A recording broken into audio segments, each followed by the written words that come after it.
Good day. This is the session on vehicle inventory. And this is how we're going to enter new vehicles to your dealership. They could be new vehicles, or they could be used vehicles as well. We're going to start with new vehicles. So we go to our shortcuts and we double click on inventory maintenance.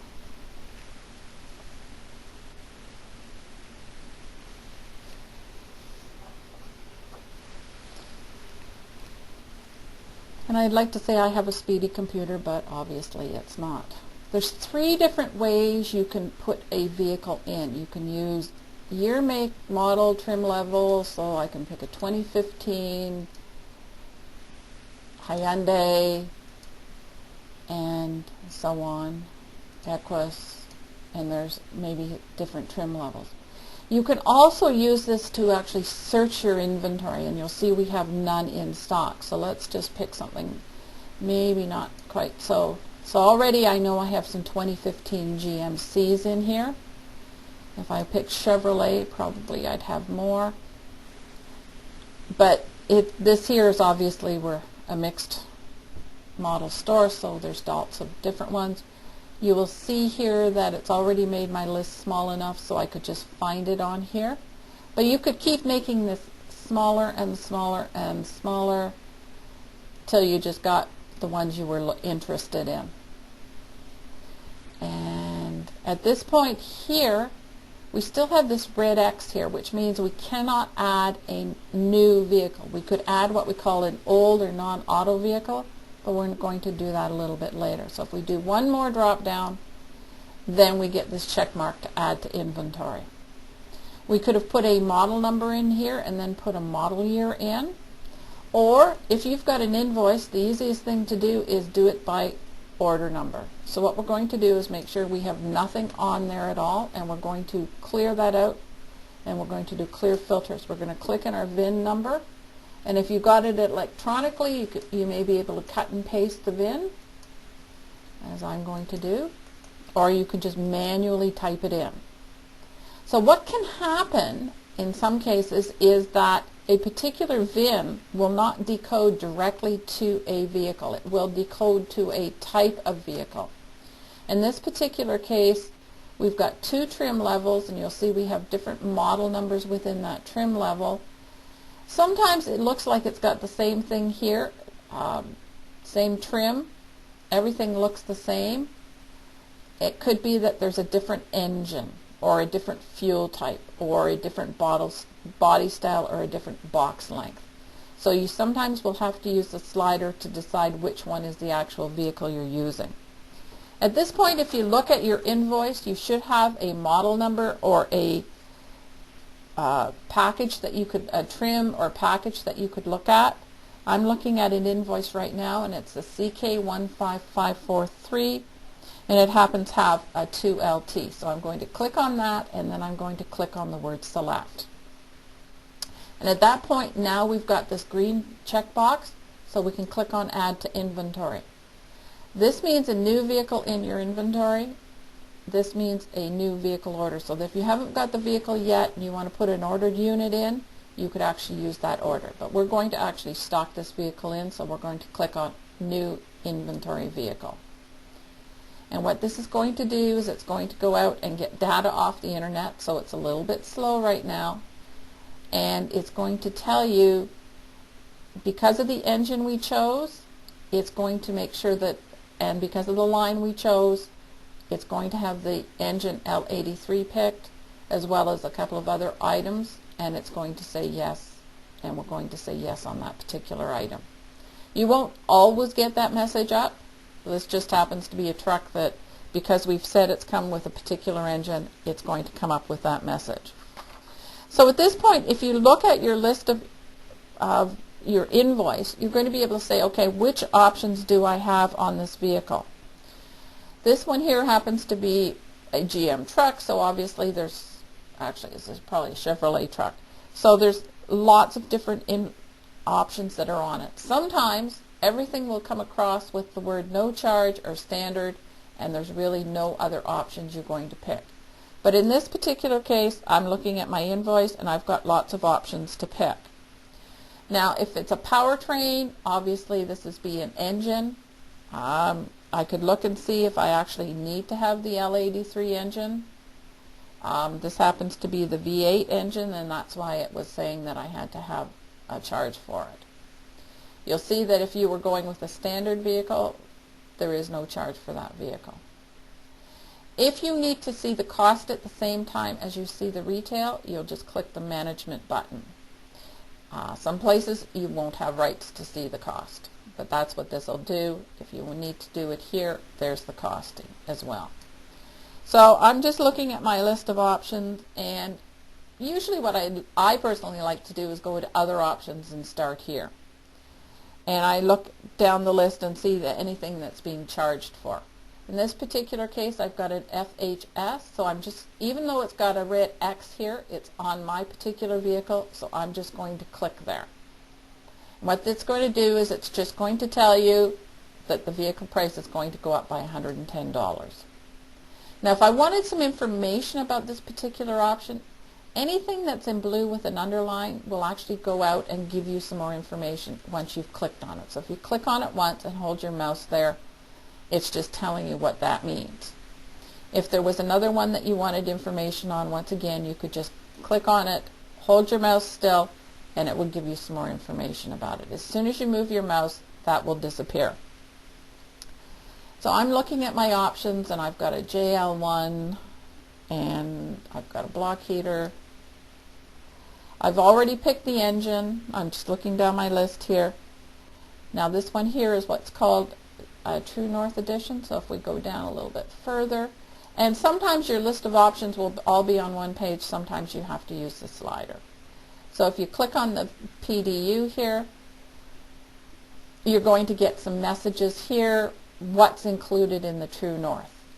So it's just saying this is included in the True North, and it's going to increase the vehicle price by this amount. So you can just click OK here. It's got an RVQ, and we click here. UF2.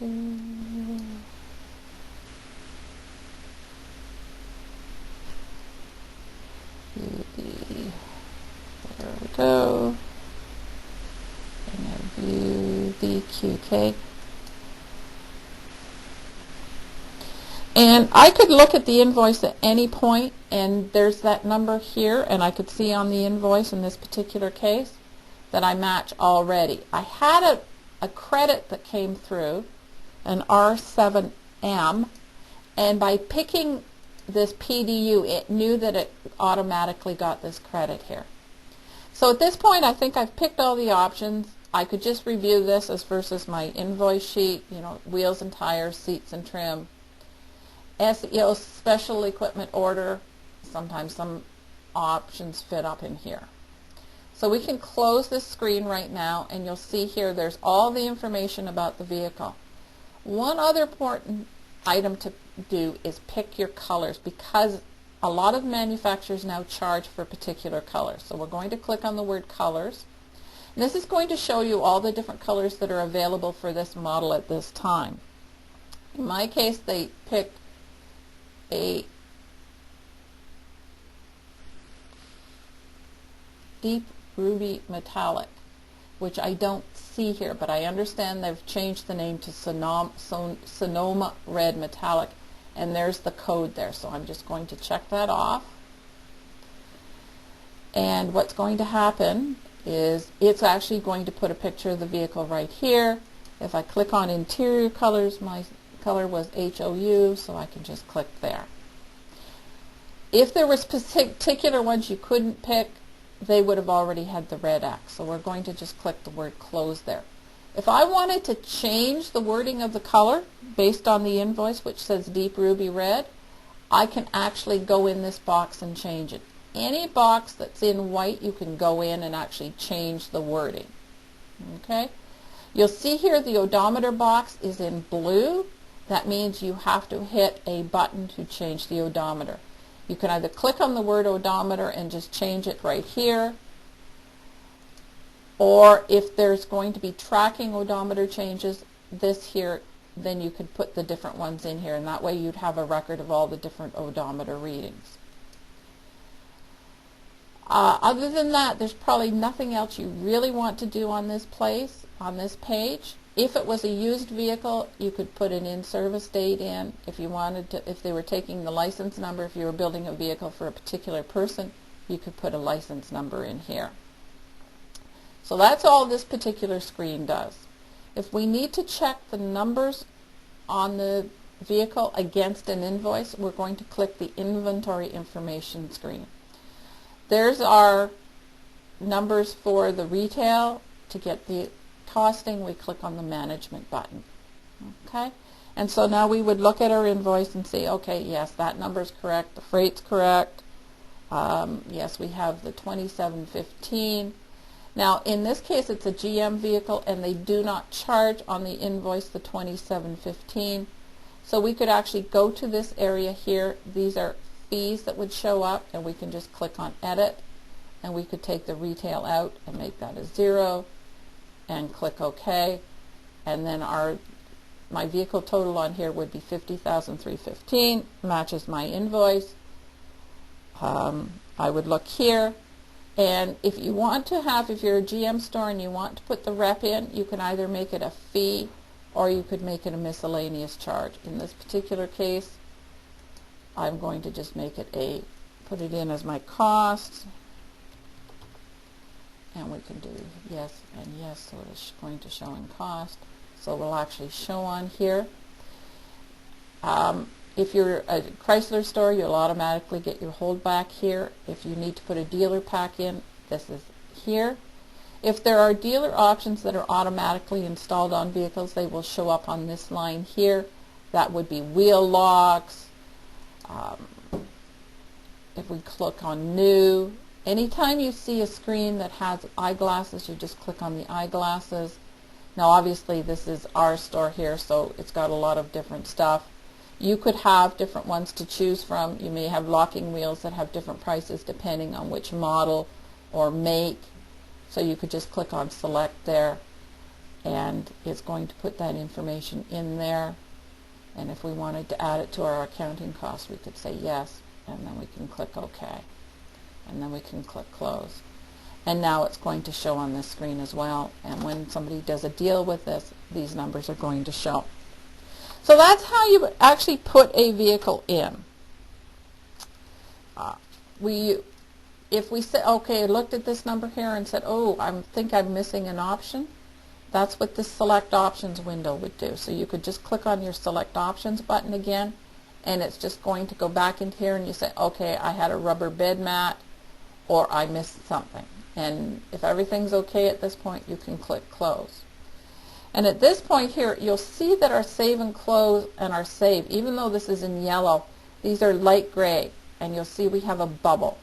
The bubble means that you can't save anything yet. So if I clicked on the bubble, and anything that's in red means I'm not going to let you go further until you do something. So we need to put a stock number in here. This here in yellow just means there's something in there. We're just giving you a warning. You can continue on your merry way. It's just a warning. So at this point we can click cancel, and then we would put a stock number in here. So at this point here, if we wanted to put a stock number in here, we could put it in. And until we actually tab to here, nothing is going to show. We could put an invoice number in here if you wanted to. If you got it from another dealership on a dealer trade, you could actually put that in here as well. So at this point here, it's all done as far as we're concerned. If you have an autocomplete store or if you have a dealer track store, we can actually push the vehicle information to your accounting system. But first of all, we have to save this. So we're going to click on the word Save, and then at this point we can click on Push to ACS. And nothing really happens at this point. You know, you don't get any sort of thing. Now, it's telling me that there's some information here that it doesn't like. In most cases, it will be because there's an extra apostrophe or whatever. This is actually telling me because something has not been set up here. So this is really not an error per se. Normally you would not get that. If you'd already hit this once and thought, I better try it again, you could hit your push to ACS button again and it would say it was already there. Now if for some reason one of the options was incorrect in pricing, we would like you to let us know, but you can always change it if you needed to by clicking on View Options and Customize Factory Options List. So if we click on the Customize Factory Options list, it's going to give us a list of all the options. The ones that are 0 are pretty standard on there. There's the ones that they're actually charging for. It's sorted alphabetically by description. If you wanted to sort it by option code, you could click once on option code and you'll see it's done that way. If you wanted to do it on pricing, you could click on MSRP. It starts with the negative amount and then goes to 0. If I click the MSRP again, you will see that there's the pricing. And if I said, okay, the pricing is incorrect on this particular line here, I could highlight it and click on the word edit. And then I could say, okay, it's actually $765 and my cost is actually $550. And then I can click OK.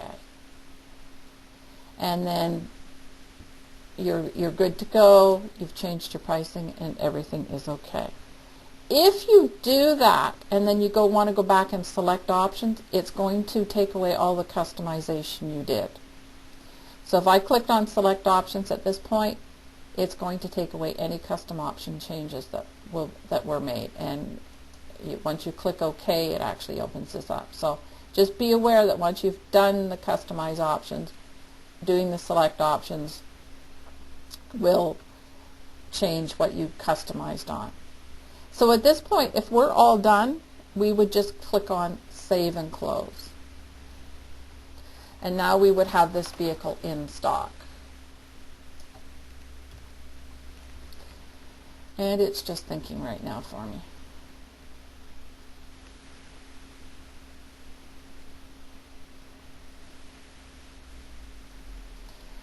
Okay, if we wanted to put in a used vehicle at this point, you would always want to make sure that you have clicked on the word used here.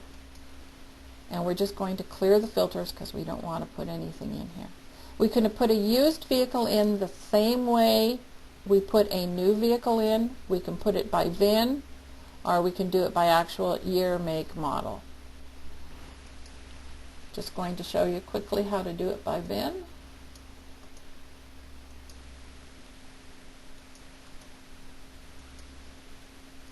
And once again, it's going to search and see if we've got it in stock. We don't have it in stock, so we get the green check mark and we get to add to inventory.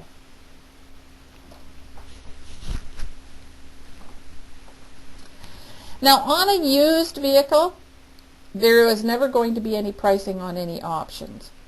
Now in this particular case, there isn't a lot of different choices. There's some order codes. If you don't know which one it is, don't pick it. Stick with the standard stuff. The one thing I would suggest, if it has a moonroof, or you could tick that, or if you know it's got a trailer package, tick that. Other than that, I would suggest you not pick any items. Now, once again, if it was a standard or a manual transmission, those would be permissible to change. But normally, you're not necessarily going to pick any options unless somebody has told you, okay, that's what's on this particular vehicle.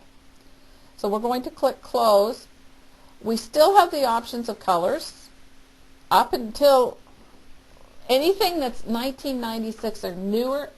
The data is available. So if we just say, okay, it was a red car, I think we're going to fill our lot with red cars. We can do interior colors. Once again, looks like a lot of them are beige or black or beige or black. Who knows what the different codes are.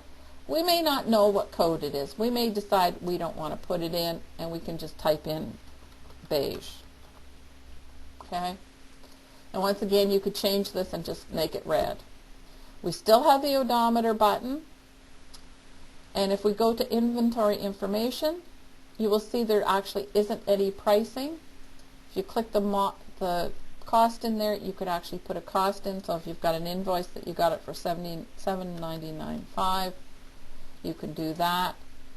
You will see here there's other fees that are set up for used cars. This will be different at each dealership. If you're always having to add or change these, give us a call and we'll tell you how to fix it. Once again, you have to put a stock number in, and you can go from there.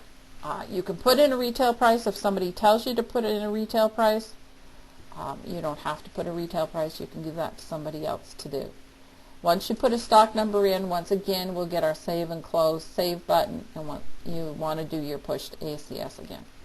We're not going to save this vehicle, but you'll see it's very simple to put in a used vehicle just using the VIN. We can clear the filter again. We could have done this year, make, model once again, as long as we have the word used here. Now what we can do is you can add what we call a non-auto or an old auto. If it's a vehicle older than 1996, or it's an RV power sport vehicle, or it's a trailer, you don't need to fill in any of this information. You can just click on here, add old/non-auto. It wants to know if, once again, if it's, because I said new, it's going to say new inventory vehicle, and we're just going to click on that. Once again, it gives it an option to do a VIN or a make, model. We're going to skip that.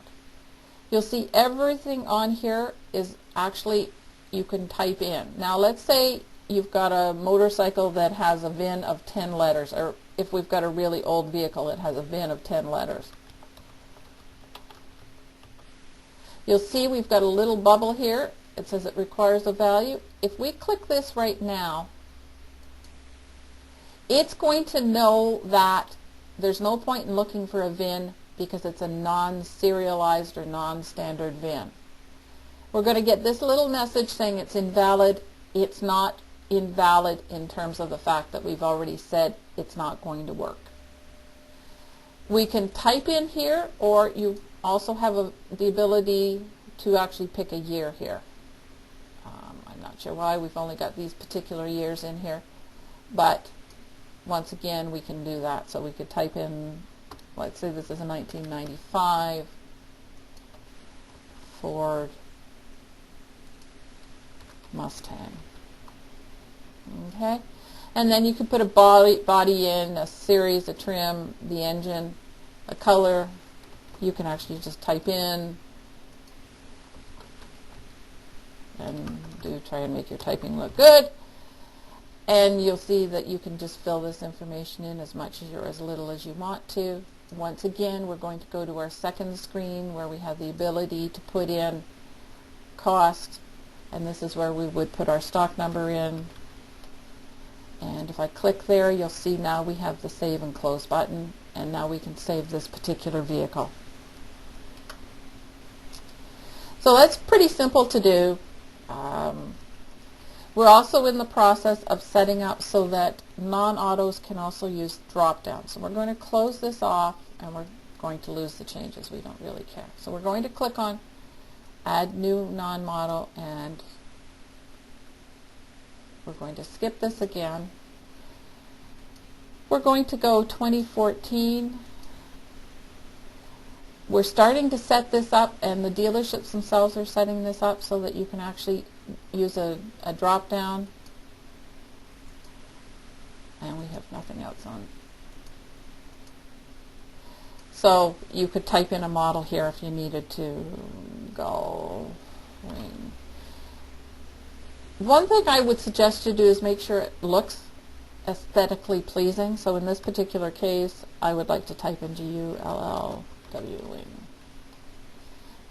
Types, you know, this could be set up particularly for your inventory. Seats, exterior colors, you could actually set up particular ones that you wanted to. And this is how you can actually use the drop downs. Okay, so we're just going to close off this. Sure, you want to lose these changes. This screen here, everything is in sort of what we call a default order, but it's possible that at your desk you don't necessarily need to have the information in this order. And when I say your desk, your login. You'll see here we have a column called location. That pertains to dealerships that have a couple of different locations and they want to track where their actual vehicles are. If you've only got one location, that's really immaterial. So if you just put your mouse there, you see you can actually move that to somewhere else on the screen. And maybe you want to save the layout that you just did. Maybe you would like to have your color in a different spot. Maybe you'd like to have your color here. So once you've got this in the order you want it on, you can just right mouse click here and click on Save Layout, and you can make it your default layout and you can click OK. So anytime you log in at a particular desk, it will actually be this layout at your desk and not necessarily the layout of somebody else.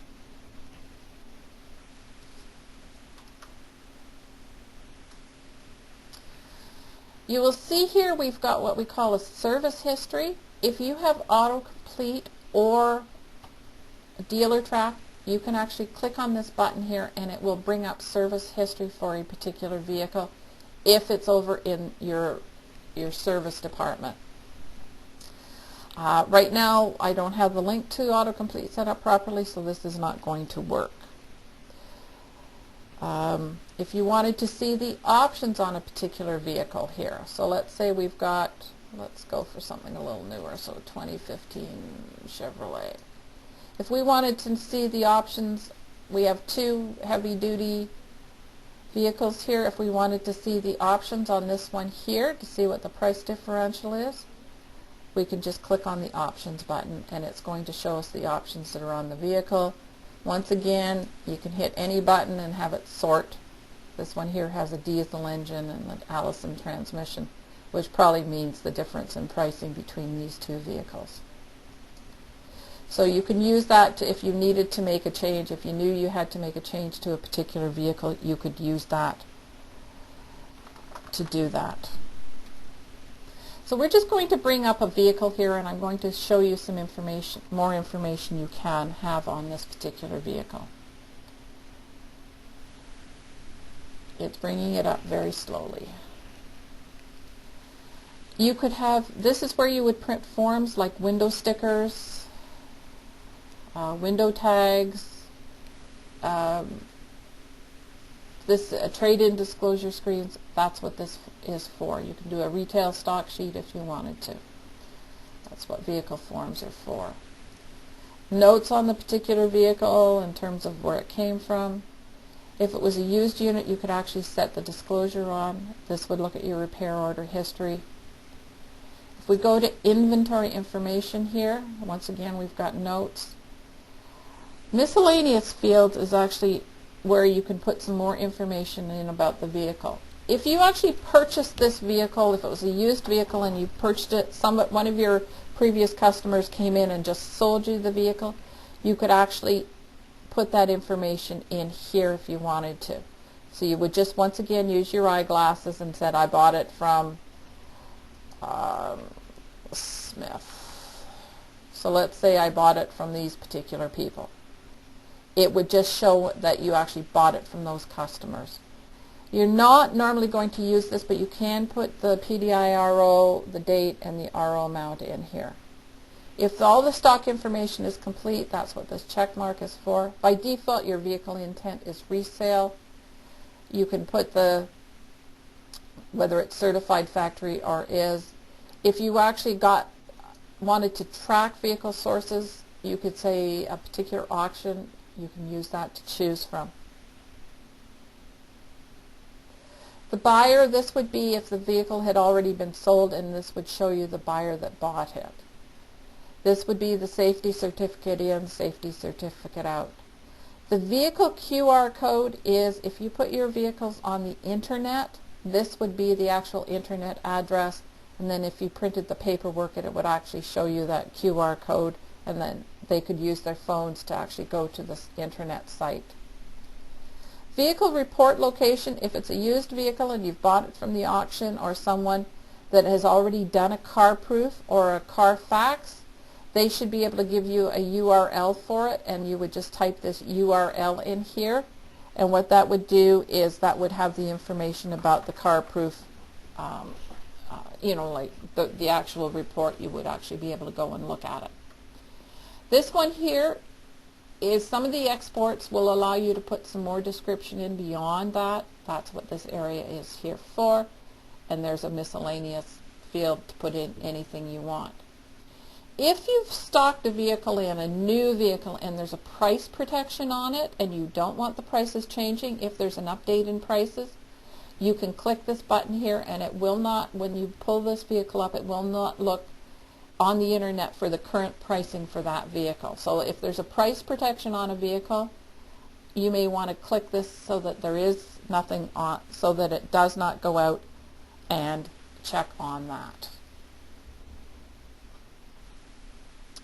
You can use all of this information here to create what we call, we've got an electronic garage registry in there, so some of the information you put on here will actually be translated into what we call our electronic garage registry, and that's under your generate report. So if we go over here, and you'll see you have a report generator, you can use that to do your garage registry, and if you have any questions about that, you can give us a call.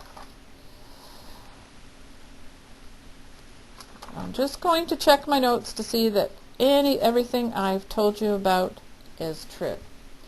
Now you'll see here there's this line here about repair orders. You can actually, if you've got autocomplete or dealer track, you can click on open repair orders or repair orders that have been added. In this particular case, it's going to go out and check to see if there's any open repair orders. In this, it does not look like there's any open repair orders. We've already talked about the dealer options, and if you wanted to set more up on your system, dealer options are these inventory dealer options. So this is where you could actually set up more options to put in so that you can use your button here to use your eyeglasses.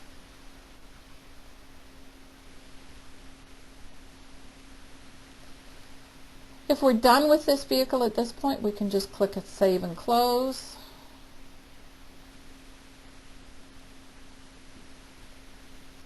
And once again, the slow computer comes to. Anyways. So if you want to get in touch with us, we have an 800 number, and it's 800-267-0524. Or if you have the program open, you can click the Help button and you can click on Support Request. And what this is going to do is it's going to bring you up a screen that goes to the internet, and in most cases you already will have your dealership ID and password set up in the system. If not, you could put it in, you can give us a call and ask for it. Once again, there's our phone number if you need to talk to us, or you can send an email directly to support@oasis-ac.com. So if we click on Sign In right now, what this is going to do is it's going to give a list of everybody that we have set up at your dealership. So if your name isn't on here, you can add it by clicking on your Add button. If we've spelled your name wrong or your position has changed, that's what the Edit button is for. If we go down this page a little bit further, you'll see that there's some information here. There's some Castle info. There's other information for the Advantage showroom. There's accounting information if you're in the accounting department. Obviously 2014 accounting changes are about done, so there'll be 2015 here shortly. And just all sorts of stuff. So you may just want to take a peek down here when you go in here. But if you've got a question you want for us, you just click on your name and you say, need help with invoice.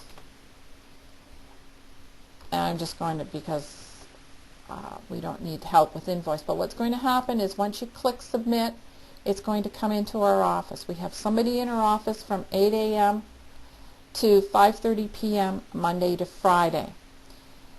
for standard calls, emergencies, whatever. If it's after 5:30, before 10 p.m. on weekdays, and from 7 a.m. to 10 p.m. on Saturdays, we have emergency only after all hours calls. So you could set this through and you can say, I need help with invoice, call in the morning. Need help with invoice, customer here. Customer here is an emergency, and you'll get somebody that will call you back once we receive the message. Once again, and it's also based on a phone call. If you phone in, you could say, look, I don't need a call, I just call back tonight, call me in the morning, or I need help right now, can you please return my call? Somebody who's on call in the evenings or on Saturday will give you a call back shortly. So at this point here, this is telling you that this is the message that went through. That's all you have to do. And at this point, you can just close this off, and you've sent your help message through. Anyways, that's the session for today. Obviously, if you have questions, I've shown you how to add them. So, thank you very much for participating today, and any questions, we'll hear from you. Thank you.